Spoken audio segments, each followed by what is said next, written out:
Audio Jungle.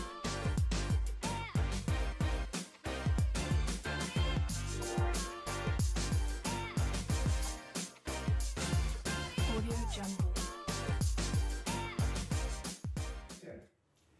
Hai sahabat Cipta Karya, selamat datang di podcast Guru Bang Riko. Berbincang dengan seru pada risk and compliance. Pasti teman-teman tanya-tanya nih, loh, kok Guru Bang Riko ada di YouTube? Iya, ini Guru Bang Riko yang itu tuh yang selalu muncul setiap bulan di Zoom. Iya, Guru Bang Riko yang selalu membawakan info-info penting, menarik dan happening di Cipta Karya. Iya, Guru Bang Riko yang selalu mendatangkan narasumber yang oke punya. Sekarang kita punya format baru. Kita muncul di YouTube supaya teman-teman bisa mendapatkan informasi dimanapun dan kapanpun. Bersama saya Eka Raditya, kita akan membahas pada episode pertama kali ini yaitu tentang THR, hampers, dan uang saku. Silaturahmi atau gratifikasi ya. Tentunya saya tidak sendiri. Saya telah ditemani oleh bintang tamu yang sangat spesial. Siapa lagi kalau bukan Ibu Dewi Komistriana, Direktur Jenderal Cipta Karya. Selamat datang Ibu Dirjen. Terima kasih Bu atas waktunya bisa hadir di podcast kami. Apa kabarnya Bu? Alhamdulillah baik. Baik Mas, sehat. Alhamdulillah. Nah Bu Dirjen, saya pertama-tama ingin mengucapkan dan mewakili Bu seluruh sahabat Cipta Karya di seluruh Indonesia. Selamat atas jabatan dan amanah yang baru Ibu terima menjadi Dirjen Cipta Karya. Terima kasih. Kalau boleh Ibu ceritakan sedikit bagaimana perasaan Ibu ketika pertama kali menerima kabar bahwa Ibu ditunjuk sebagai Dirjen Cipta Karya? Pastinya ini merupakan satu kehormatan buat saya untuk mendapatkan amanah menjadi Dirjen Cipta Karya. Tapi tentunya ini juga menjadi satu tantangan yang besar buat saya ya, karena tentunya ini satu amanah yang tidak mudah gitu, karena Cipta Karya ini punya tugas yang cukup berat dan memberikan layanan masyarakat yang tentunya ini menuntut kualitas dari pekerjaan yang sangat baik. Dan di Cipta Karya juga lingkupnya ini tidak sedikit ya, kita harus menyediakan layanan air bersih, air limbah, persampahan, bangunan gedung, kemudian kawasan permukiman. Dan ini tentunya punya stakeholder yang banyak sekali. Nah, kalau punya stakeholder yang banyak, pastinya dituntut adanya satu kemampuan untuk bagaimana mengkolaborasi semua sumber yang ada. Itu bukan kerjaan mudah, Mas. Wah, menarik nih Bu. Kalau gitu boleh nggak Bu, sebelum kita masuk ke topik utama, kita ngobrol-ngobrol sedikit terkait perjalanan karir dan bisnis Ibu. Karena pasti teman-teman sahabat Cipta Karya ingin mengenal lebih dekat sosok ibu barunya Cipta Karya Ibu. Boleh ya Bu ya? Boleh. Oke. Dari CV yang saya pegang, ternyata Ibu sudah berkarir selama 29 tahun ya Bu ya, kira-kira di pemerintahan. Nah, Ibu pernah menjabat sebagai Direktur Kerjasama dan Pemberdayaan di Dirjen Bina Konstruksi, lalu menjadi Sekretaris Dirjen Bina Konstruksi, lalu sempat menjabat sebagai Sekretaris BPSDM, dan akhirnya di Cipta Karya sebagai Dirjen. Tapi dengar-dengar katanya Ibu mulai karir pernah di Cipta Karya juga ya Bu ya? Iya, saya lahir di Cipta Karya loh. Wah, oke. Nah, dengan banyaknya perubahan lingkup pekerjaan dan lingkungan kerja juga ya Bu yang berubah, gimana sih Bu caranya Ibu beradaptasi dan tetap sukses di tempatnya Ibu? Oke, saya masuk di PU ini sebetulnya waktu itu memang di Cipta Karya ya, 16 tahun saya di Cipta Karya. Jadi ya sudah lama juga, dan tentunya saya masuk, ini rasanya kembali ke rumah lagi nih, ke rumah yang pertama lagi. Jadi alhamdulillah selama saya bekerja di PU, saya mendapat kesempatan untuk berkeliling UNOR, 16 tahun di Cipta Karya, 14 tahun di Bina Konstruksi, 5 bulan 10 hari di BPSDM. Jadi saya punya aset 3 rumah ini di PU ini. Jadi sekarang ini saya kembali ke rumah yang pertama. Dan tentunya dari dulu saya, kalau saya ditempatkan dimanapun, yang saya lihat itu adalah tusi saya dulu. Jadi apa yang menjadi tusi saya, sehingga saya tahu apa yang menjadi kewajiban yang harus saya lakukan. Nah ini jangan sampai kita melakukan sesuatu yang di luar tusi. Itu pasti saya lakukan, karena kalau tusi itu kan jelas ya ada di Permen PU-nya gitu. Nah ini saya juga selalu tanamkan ke seluruh staf saya, kalau kamu ditempatkan dimanapun, yang harus kamu ketahui terlebih dahulu adalah tusi kamu apa. Jadi nggak boleh sotoy mas gitu ya, nggak boleh sotoy gitu ya. Jadi kita nggak tahu tusinya, tiba-tiba ngerjain tusinya orang bersinggungan, atau yang seharusnya tusi kita nggak kita kerjain gitu kan. Nah itu yang lebih repot tuh kondisinya. Nah tentunya setelah mengetahui tusi, yang selalu saya lakukan adalah memetakan stakeholdernya siapa.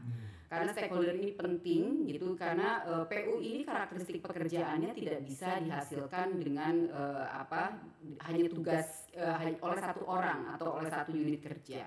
Jadi PU ini keberhasilannya ini sangat tergantung dengan bagaimana kita dapat mengkolaborasi seluruh sumber daya dari stakeholder yang menjadi mitra kita. Nah itu saya selalu petakan. Kemudian karena saya ini udah keseringan dipindah-pindahin gitu ya, alhamdulillah. Waktu di Cipta Karya dulu yang 16 tahun itu saya sampai keliling di seluruh subditnya Bina Program itu saya sampai keliling di seluruh subditnya. Jadi alhamdulillah tahu semuanya, program anggaran sudah, Jaksra sudah, KLN sudah, semua saya puterin. Nah dengan berputar unit kerja itu sebetulnya menjadi satu keuntungan buat saya sangat besar sekali. Jadi saya bisa melihat PU ini secara lebih komprehensif gitu ya. Dan selalu pada setiap unit kerja yang baru saya selalu memetakan masalah dulu. Setelah saya tahu target saya, tahu stakeholder saya, kemudian saya memetakan masalah. Dan setiap saya menempati tempat yang baru, saya selalu punya tekad di dalam hati, walaupun tidak dituntut pimpinan, saya harus punya quick win dalam waktu 3 bulan, minimal 3 bulan. Saya harus sudah tahu permasalahan apa yang paling harus segera ditangani di unit kerja itu, dan itu menjadi quick win pribadi saya. Itu yang selalu saya lakukan, sehingga dengan demikian kita bisa terlihat nih delta kinerja kita dalam waktu cepat gitu. Itu yang selalu saya lakukan. Jadi ya itu sih resep saya seperti itu mas gitu. Wah, ya. Sebenarnya nih kalau misalnya didengerin tadi ya, Bu Dijo itu sudah melaksanakan manajemen risiko loh dari awal ya Bu ya. Oke, nah Bu, seperti yang kita tahu kalau di Indonesia dan di Kementerian PU sendiri itu sedang mengalami banyak perubahan Bu. Dari OTK, lalu banyak teman-teman yang dipindahkan kemana-mana gitu ya Bu. Dan dari cerita teman-teman nih banyak yang galau Bu, banyak yang sedih karena dipindah-pindah gitu. Nah, apa sih Bu pesan-pesan Ibu pada teman-teman yang telah atau mungkin bentar lagi ini kan masih berjalan ya Bu ya, perubahan ini kan belum selesai. Pesan-pesan Ibu supaya teman-teman bisa legowo dan bisa tetap berprestasi di tempatnya yang baru gitu. Saya kira perubahan-perubahan seperti ini sesuatu hal yang tidak bisa kita hindari ya. Yang namanya perubahan kepemimpinan itu pasti akan selalu terjadi, dan kita juga kan setiap 5 tahun sekali kan kita mungkin ada pemimpin yang baru atau yang dilanjutkan gitu ya, pasti akan ada perubahan-perubahan ya. Karena setiap pemimpin pasti punya gaya sendiri-sendiri ya untuk bisa mencapai target kinerjanya masing-masing. Jadi perubahan-perubahan itu biasa. Saya kira perubahan-perubahan itu biasa. Dan yang penting gitu ya teman-teman ini, galaunya nggak usah lama-lama. Kalau galau itu biasa gitu ya, semua orang pasti galau. Tapi galau itu jangan berkepanjangan. Jadi salah satu yang harus dimiliki oleh seluruh ASN adalah bagaimana kemampuan beradaptasi terhadap perubahan-perubahan tersebut. Kalau misalnya kita dapat contohnya nih, kalau kita dapat pemimpin baru, kita nggak pernah bisa milih siapa pemimpin kita yang baru kan. Yang harus beradaptasi adalah bagaimana kita menyesuaikan diri dengan gaya kepemimpinan dari pemimpin kita saat itu. Jadi kemampuan adaptasi ini sangat penting sekali gitu ya. Yang penting bekerja dengan sebaik-baiknya, pahami aturan, kita tetap on track dengan aturan gitu ya, pahami apa yang menjadi tugas dan fungsi kita, tunjukkan kinerja dengan sebaik-baiknya. Jadi nggak usah galau lama-lama, kalau galau lama-lama nggak akan ada hasilnya apa-apa gitu ya, kita hanya berkeluh kesah, hanya galau-galau terus ya nggak akan ada kinerja kita gitu. Jadi kalau saya kira kita yang harus menyesuaikan gitu ya dengan gaya kepemimpinan, tapi tetap kita berada pada rambu-rambu aturan yang berlaku. Oke, wah bagus banget itu pesannya. Terakhir Ibu sebelum kita masuk ke topik utama kita, apa sih visi misi Ibu yang akan Ibu jalankan atau target Ibu di kepemimpinan Ibu di Cipta Karya ini? Tadi sudah saya sampaikan ya, Cipta Karya ini banyak tugasnya ini yang bersentuhan dengan layanan masyarakat sangat besar sekali gitu.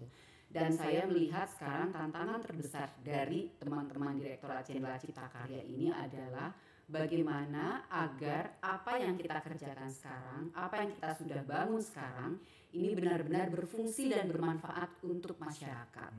Jadi saya sekarang lebih mendorong bagaimana kita melihat ya infrastruktur yang sudah kita bangun ini sudah ada manfaatnya belum ke masyarakat. Jadi jangan lagi ada infrastruktur yang berhenti di tengah-tengah atau kemudian masih idle atau ini baru selesai setengahnya kemudian kita udah pindah lagi ke lokasi lain. Nah, itu jangan sampai terjadi.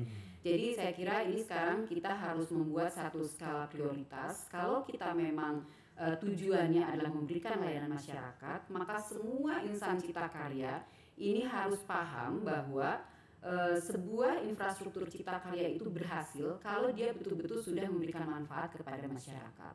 Jadi yang seperti yang dipesankan oleh Pak Menteri bahwa salah satu KPI kita adalah I-Core, itu harus betul-betul dipahami oleh semua teman-teman cipta karya. Jadi I-Core itu apa? I-Core itu tidak hanya sekedar kita membangun strukturnya jadi secara fisik, secara kasat mata strukturnya sudah ada, tetapi yang paling penting adalah bagaimana apa yang sudah kita bangun itu betul-betul sampai kepada masyarakat yang menjadi target yang seharusnya. Gitu, Mas. Amin, amin. Semoga dengan dukungan dari seluruh sahabat cipta karya, seluruh harapan Ibu dan Pak Menteri juga bisa tercapai. Amin, amin. Oke, sekarang kita masuk ke topik utama kita terkait pemberian gratifikasi di menjelang Hari Raya Idul Fitri. Dirjen, menjelang Hari Raya Idul Fitri dan hari-hari besar lainnya sering muncul fenomena pemberian gratifikasi kepada pegawai di kalangan pemerintahan, Bu. Nah, itu macam-macam, Bu, bentuknya, Bu. Bisa hampers, bisa baju baru mungkin, bahkan ada yang bentuknya uang tunai. Nah, sebagai pegawai yang telah berkecimpung lama, Bu, di pemerintahan, bagaimana sih pendapat Ibu terkait fenomena ini, Bu? Budaya orang Indonesia ini memang budaya yang generous, ramah gitu ya. Jadi budaya saling memberi itu sangat biasa sekali buat orang Indonesia ya. Saya kira semua suku di Indonesia rata-rata punya culture seperti itu. Nah, jadi dari dulu rasanya kalau apalagi menjelang Lebaran ini ya saling berkirim hamper, saling berkirim makanan itu banyak sekali terjadi. Nah, tapi sekarang kita ini mungkin sebagai satu konsekuensi dari seorang ASN ya. Jadi sekarang ini kita sudah tahu aturannya sudah ada terkait dengan gratifikasi. Jadi sebagai seorang ASN memang kita harus bisa memilah mana yang pemberian yang termasuk dalam kategori gratifikasi, mana yang bukan. Tentunya ini memerlukan pemahaman dan kemampuan kita untuk melihat bahwa yang memberi ini siapa, gitu kan ya, memberi ini siapa. Itu yang paling penting. Kenapa? Karena sebagai seorang ASN, ini kan kita akan sangat bersentuhan dengan namanya satu kebijakan atau policy. Banyak ASN ini yang punya kewenangan untuk memutuskan sesuatu yang ini akan berpengaruh terhadap kualitas layanan kita. Tadi tugas kita kan memberikan layanan kepada masyarakat. Tentunya ini banyak sekali keputusan-keputusan yang harus diambil seorang ASN untuk itu. Nah, ini terkait dengan hal tersebut mungkin tanpa disengaja seringkali kita lupa gitu ya, karena budaya kita yang tadi saling memberi gitu ya. Terus kemudian kita suka lupa bahwa misalnya ada contoh simpelnya rekanan kerja kita gitu ya, mitra kerja kita gitu. Karena sudah saking seringnya kita bertemu dan berinteraksi dengan dia, kemudian pada saat Lebaran ini dia memberikan sesuatu gitu ya. Nah, ini yang harus kita hati-hati, kita harus bisa memilah mana itu gratifikasi, mana yang bukan. Jadi simpelnya gitu ya, cara membedakannya adalah apakah pemberian seseorang itu akan memberikan dampak objektivitas dari keputusan yang akan kita ambil gitu.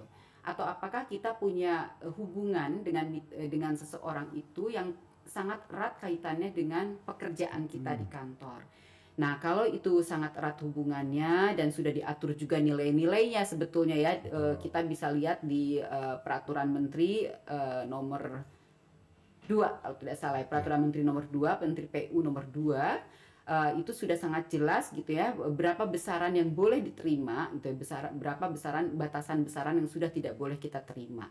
Jadi simpelnya seperti itu aja. Saya kira ini orang-orang Kementerian PU sudah sangat cerdas ya untuk memilah mana sih sebetulnya ini yang orang ini punya hubungan kerja nggak sih dengan saya, akan berpengaruh nggak sih terhadap objektivitas pengambilan keputusan yang akan saya lakukan gitu ya.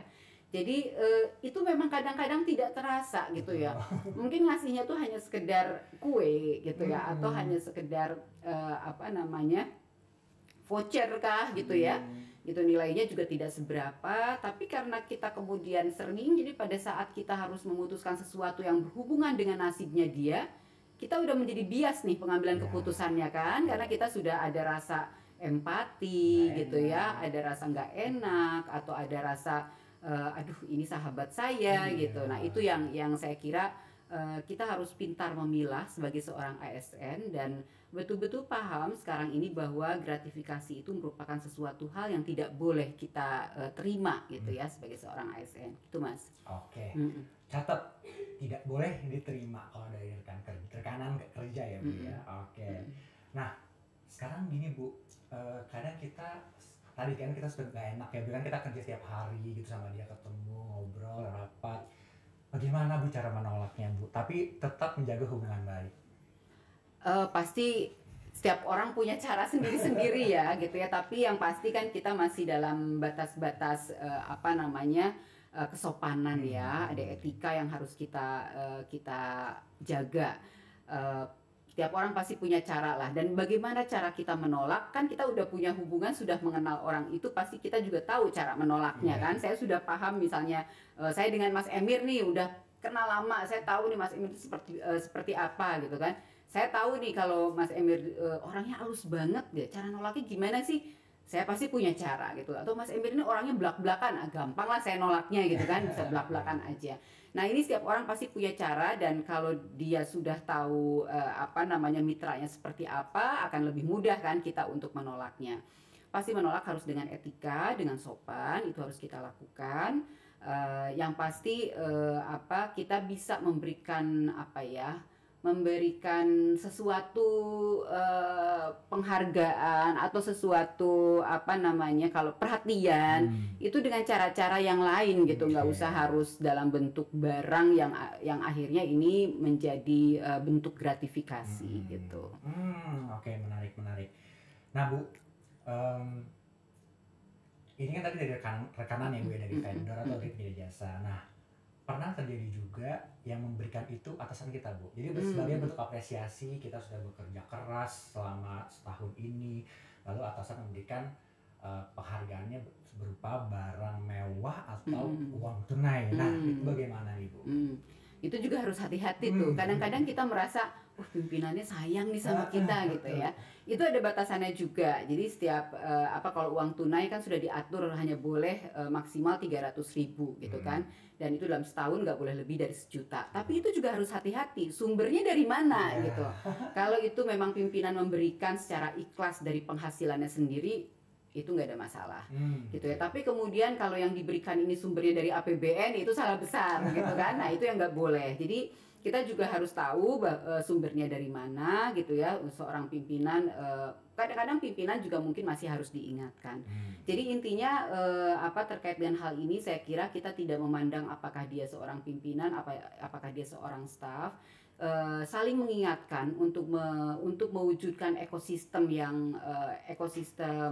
kerja yang penuh integritas ini memerlukan kerjasama semua pihak gitu ya. Jadi pimpinan juga sekarang kayaknya eranya nggak boleh baperan gitu loh. Jadi pimpinan juga sekarang eranya sudah harus era yang ngeblend dengan stafnya gitu ya. Nggak ada lagi mungkin yang gaya feodal mungkin zaman dulu gitu ya. Sekarang itu dengan staff ini rasanya kita sudah bisa interaksinya lebih mudah gitu ya, lebih cair gitu. Apalagi kayak Mas Emir, Gen Mood yang berasal dari Gen Z gitu ya, itu kayaknya udah biasa lah mingle sama pimpinan dengan cara yang lebih cair gitu. Jadi ini kita juga harus harus waspada juga gitu ya. Apabila kita juga menerima pemberian dari pimpinan, ada batasan nilainya, dan juga yang paling penting saling mengingatkan kita tidak menggunakan sumber-sumber pembiayaan yang memang seharusnya tidak ada alokasinya di APBN gitu ya. Jadi sudah ada tatanannya kan, gaji, tukin, honor, SPPD itu udah jelas kan aturan-aturannya gitu. Wah, catat lagi tuh, saling mengingatkan. Kalau ada kita melihat teman kita atau atasan kita melakukan suatu hal yang tidak baik, wajib diingatkan. Kalau enggak, kita sama saja ikut-ikutan ya Bu ya, ikut mengingatkan. Oke, Bu, boleh nih Bu pesan dari Ibu Dirjen kepada pegawai dan pejabat di Cipta Karya terkait integritas dalam menghadapi Idul Fitri. Jadi saya sangat berharap ini seluruh insan Cipta Karya, dan sebetulnya nggak hanya kepada insan Cipta Karya saja, tapi juga kepada seluruh rekanan yang menjadi mitra dari Direktorat Jenderal Cipta Karya, membangun ekosistem organisasi yang kondusif dan mengedepankan integritas itu membutuhkan kerjasama semua pihak. Jadi nggak bisa kita hanya dari Cipta Karyanya saja tapi mitra kerjanya masih tidak paham. Jadi kita perlu bekerja sama untuk mewujudkan ekosistem ini, dan tentunya dengan terwujudnya ekosistem yang mengedepankan integritas, saya kira semua insan Cipta Karya dapat bekerja secara lebih profesional gitu ya, dan tentunya di dalam mengambil keputusan juga lebih objektif, penuh dengan kejujuran gitu ya, karena mengedepankan integritas. Dan saya yakin dengan terbangunnya ekosistem seperti ini juga akan meningkatkan kualitas layanan kita kepada masyarakat gitu. Wah, penting banget tuh, penting banget pesan-pesannya Bu Dirjen. Nah Bu, terakhir Bu, apa sih Bu langkah-langkah yang mungkin sudah dan akan dilakukan oleh Ibu Dirjen terkait menghadapi fenomena gratifikasi ini? Kalau di Cipta Karya saya kira kegiatannya sudah cukup banyak ya untuk mensosialisasikan aturan terkait dengan gratifikasi ini. Sosialisasi pasti, ini ada Direktorat KI yang tidak henti-hentinya untuk melakukan itu. Tapi yang paling penting sebetulnya role model. Role model itu menjadi penting sekali. Jadi saya kira semua insan Cipta Karya harus menjadi contoh, mulai dari pimpinan sampai dengan ke bawah ya, sampai dengan seluruh staf. Ini harus dapat menjadi panutan, jadi contoh untuk melaksanakan aturan-aturan tersebut. Jadi menjalankan amanah dengan penuh integritas. Wah, terima kasih banyak Bu Dirjen atas waktu dan diskusinya yang sangat berharga. Ini singkat tapi isinya daging semua, kalau bisa dibilang Bu. Semoga diskusi kita hari ini bisa menjadi pengingat bagi teman-teman semua, baik pegawai maupun mitra kerja Direktorat Jenderal Cipta Karya Ibu ya. Oke, terima kasih juga teman-teman dan sahabat Cipta Karya atas waktunya sudah mendengarkan dari awal sampai akhir ini. Jangan lupa kalau ada pertanyaan lebih lanjut bisa komen di bawah, like, share, dan subscribe channel ini. Ketemu lagi di podcast Gudrun Bang Riko selanjutnya. Dadah!